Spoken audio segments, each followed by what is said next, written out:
let's move on to another team that has a new old coach with West Virginia. They have Rich Rod coming back home. This will be his 8th total season in Morgantown. It's, of course, been a really long time since he's been in West Virginia. He's been all over the place, most recently at Jacksonville State. He's a guy that has led some surprising turnarounds and some surprising seasons. He got Jacksonville State up and running very quickly. We thought they were going to be at the bottom of CUSA in their first year in the FBS transition, but he had them competing for a title in that conference and in a bowl game in year one.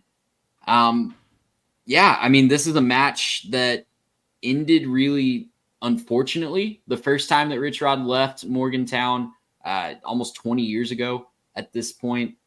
But when they had it running, it was running. And he had them right on the cusp of even a national championship in 2007. So we've seen the ceiling that he can do here.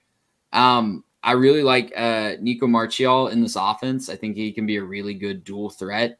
And I love that Rich Rod, honestly, he can be ahead of the pack of some of these teams in the Big 12 just because he's committing to what he's doing. We talked about that when he was in CUSA at Jacksonville State. Committing to that bit with his offense is going to put him way ahead because they're going to have an identity from day one.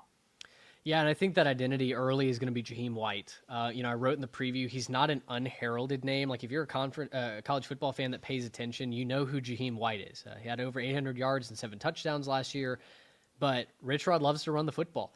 And White's not the bruising running back that he likes to use, right? There's probably going to be some sort of thunder and lightning element, but boy, White is an athlete, and he is fun to watch when he gets space. So I think he's going to get a lot of the workload early. Assuming Marchial wins that battle, which I think he certainly has the inside track. He's the only one with experience at West Virginia. They bring in Jalen Henderson from Texas A&M. They bring in Max Brown from Charlotte. So the room has guys, but Marchial is the quarterback that's been there, that's been a Mountaineer for a couple seasons now. And, at times has flashed. I think something like 5 touchdowns and a couple picks. I want to say maybe those numbers aren't right. I don't have that note in front of me, but kind of another transfer portal special. Oklahoma State brought in 60-plus guys. West Virginia brings in 50-plus, right? They lose C.J. Donaldson, notably to Ohio State. They lost a bunch of other guys. Hudson Clement is in the Midwest now.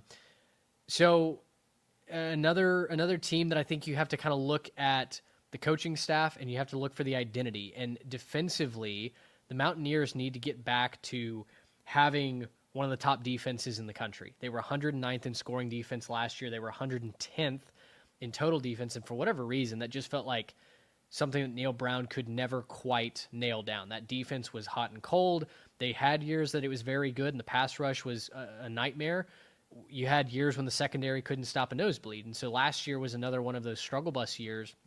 They bring in Zach Alley, though, to take over the defensive coordinator spot from Oklahoma, which at the time felt like a prank, right? A bit of Twitter fake news, because Alley, working at Oklahoma, conceivably has an inside path to competing for a playoff spot and competing for, a national championship if Oklahoma could get back on track. But to me, I wrote that Alley coming over really tells me all I need to know about the vision that Rich Rod has, the identity that he wants to get back to, and the commitment to getting West Virginia back to a constant contender, not only for the Big 12 championship game, but then, of course, by extension, for a playoff berth as well. So I think that's what I'm most excited to see from the Mountaineers is let's get back to some physicality. Let's make home field advantage mean something again there in Morgantown.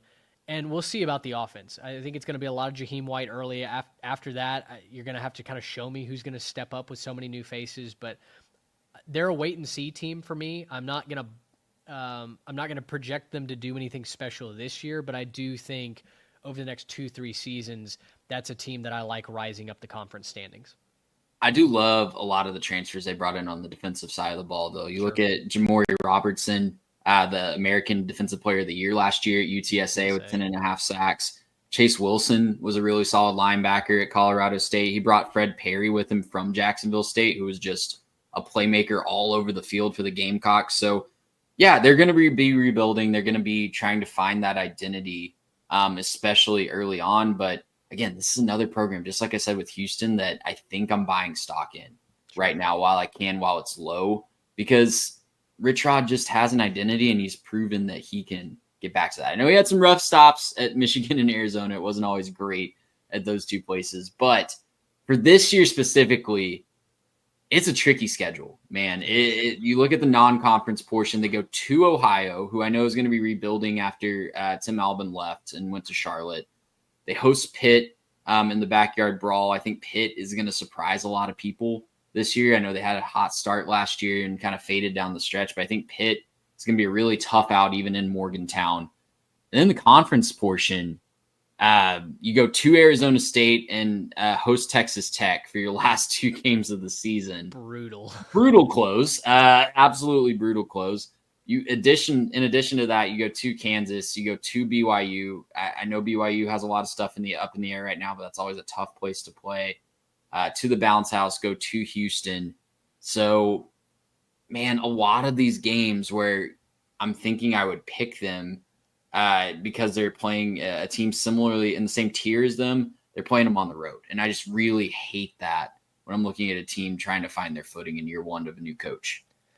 Yeah, there's not many breaks up and down this schedule. It's hard to look at the totality of it and say, okay, this is where they get some momentum going. So I do think for that reason, the total is more than a sum of its parts. And I think Mountaineer fans should have a lot of reason to be excited. I think recruiting is obviously going to be a huge part of it.